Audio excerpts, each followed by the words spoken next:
Meie oleme Tallinna Ülikooli tudengid, kes oma eluprojekti raames uurivad, kuidas haridus toetab demokraatlike väärtuste kujunemist. Selleks oleme me läbi viinud intervjuud erinevate sihtgruppide esindajatega. Küsisime nii kooliõpilastelt, õpetajatelt, aktiivsetelt kodanikelt, aga ka poliitikutelt, mida nende jaoks demokraatia tähendab ja kuidas haridus demokraatia arendamisse panustada saab. Kõigest sellest juba lähemalt järgnevas videos.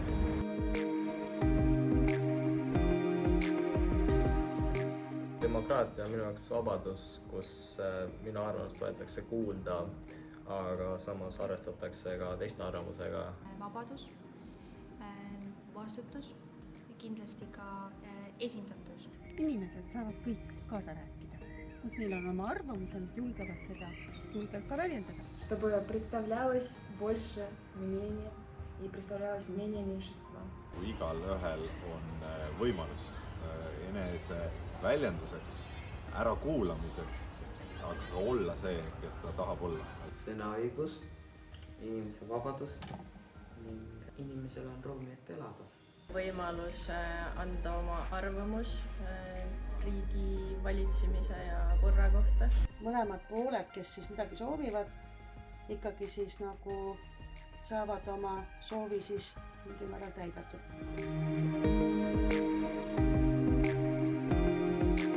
Saab aru, et mul on õigused, aga minu õigused ei tohiks piirata teiste võimalust olla ka kodanik või olla ka see, kes ma tahan. Inimene, kes on võimalikult haritud, laia silmaringiga, et ei tea mitte ainult seda, mis enda riigis toimub, vaid ka ümbritsevas maailmas. Ei vilise, vaid käib valimas, võtab osa kõikidest teemadest, kus on võimalik inimese osa võtta. Kindlasti avatud ka nagu teiste vaatenurkadele ja maailmatele. Inimesed võiksid aidata üksteist, näiteks kui vana inimene kukub ja libiseb, siis peaks kohe aitama ta üles ja näiteks pai tegema ja ütelda, et ära muretse, et sa saad veel edasi minna ja tugev olla. Minu arvates demokraatlik kodanik peaks olema kindlasti kursis riigis toimuvaga, et ta saaks siis teha õigeid otsuseid. Samuti võiks iga kodanik panustada riiki, näiteks siis läbi vabatahtliku töö. Demokraatiat väärtustab kodanik on see, kes väärtustab ka seda vabadust ja neid häid väärtusi, mida demokraatia endaga ühte riiki kaasa toob.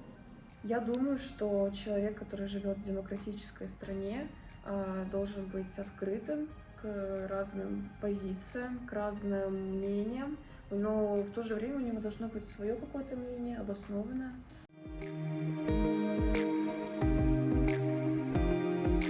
Valimas mina olen küll vähemalt käinud. Ma austan kindlasti teisi, ma ei reosta loodust.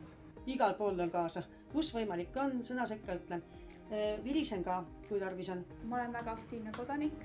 Ma olen panustanud vabatahtliku tööga. Также 9 июня будут выборы в Европарламент, и я планирую поучаствовать в них. Kodanikuna ma arvan, et ma olen selline aktiivne. Ma olen üritanud siis olla võimalikult laia silmaringiga. Mina pean ütlema, et mina väga demokraatlik kodanik ei ole.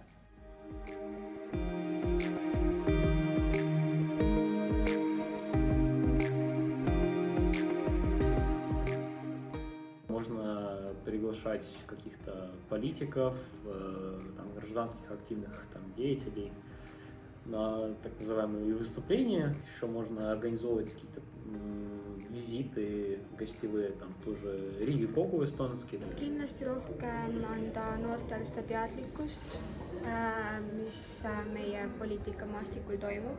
Kindlasti nad saaksid rohkem noori aktiveerida, nad saaksid neid rohkem toetada. Ma arvan, et koolide roll on aidata seda teha mitte ainult läbi ühiskonnaõpetuse, vaid ka läbi vabatahtlike tegevuste ja selliste mitteformaalse hariduslike tegevuste kaudu, et on see näiteks debattide, paneeldiskussioonide korraldamine. Meie kool võiks rohkem teha seda, et kutsuda meie kooli poliitikuid rääkima. Meie koolis on ka üks küpsuseksami osa, on see, et on vaja teha vabatahtlikku tööd. Koolid võiksid rohkem kuulavamad olla oma laste seas, et lastel võiks koolis olla sõnavabadus.